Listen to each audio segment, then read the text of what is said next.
ভিড় দেখছেন, ভিড় তো দেখবেন শনিবারের দিনে।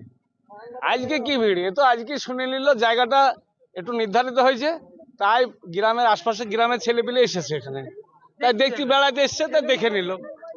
আর আমি যে জিনিসটা দেখলাম বা যেটা করতে গেলাম সেটা আপনারা দেখলেন, ওই যে ওটা স্কুলটা যে দিচ্ছে। ওই যে স্কুলের পাশে যেটা টিন দিয়ে ঘিরছে, হ্যাঁ, ওই টিন মালিককে আমি জিজ্ঞেস করলাম যে এই ব্যাপার, কি ব্যাপার, তো বলছে আমি ছেলেদের সেফটি করছি, তো তিনি সেফটি করুক। আমি বললাম ঠিক, আলহামদুলিল্লাহ, আপনি এটাও আপনাকে ধন্যবাদ যে ছেলেপিলিকে সেফটি করছেন। এর আগেও হুমায়ুনপুরের জায়গাটা দেখেছিলেন? হ্যাঁ, এর আগে কিছু সেখানেও এরকম কেস ঘটেছিল, কিন্তু এখানে আর সে কেস ঘটার ক্ষমতা নেই। আসছে সির্ফ মাত্র 24 ঘন্টা না 48 ঘন্টা টাইম, তারপর দেখতে পাবেন আপনারা। এলাকার মানুষের উদ্দেশ্যে কি বলবেন? এলাকার মানুষের বলার নেই, এক কথায় হয়েছে যে জায়গা দেওয়া যাবে না। শনিবারের দিনে 6 ডিসেম্বর শনিবারের দিনে বহরমপুর থেকে রেজিনগর অব্দি টোটালি বন্ধ থাকবে, দেখবেন। আজকে হুমায়ুনপুর, কি বলে, রাজনীতির ব্যাপার আমি কিছু জানি না, বলতে পারবো না। অনেকে তো বলছে হুমায়ুনপুর রাজনীতির জন্যই মসজিদ করছে। না না না, এটা না, এটা আমাদের ঐতিহ্য, ইতিহাস। বাবরি মসজিদটা হচ্ছে ইতিহাস, সেই ইতিহাসটাকে আমাদের হুমায়ুন কবির সাহেব জাগাচ্ছেন।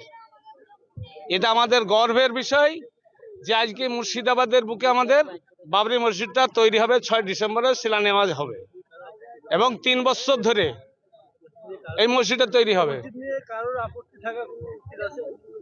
মসজিদ নিয়ে তো মুসলমানদের কোনো আপত্তি না থাকাই দরকার, কিন্তু কিছু মুনাফিক আছে, তারা আপত্তি করবে, আর এটা থাকবে। যেহেতু আমাদের হাইকোর্টের উকিল সাহেব বলছেন, আপনি যত লাখ টাকা দিয়ে চাল কিনেন, চালের মধ্যে কাঁকর থাকবে, চালের মধ্যে কাঁকর থাকবে। তো আমাদের মুসলমানদের মধ্যে শুধু তাই নয়, উকিল সাহেবের কথা নয়, যার জন্য দুনিয়াটার সৃষ্টি হয়েছে, তিনার নাম হচ্ছে হযরত মুহাম্মদ রাসূলুল্লাহ সাল্লাল্লাহু আলাইহি সাল্লাম।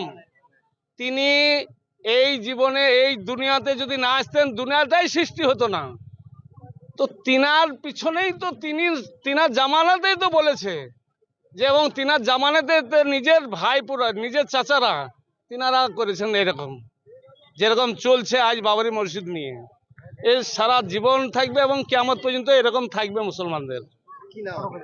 আমার নাম মাওলানা তুরাবউদ্দিন।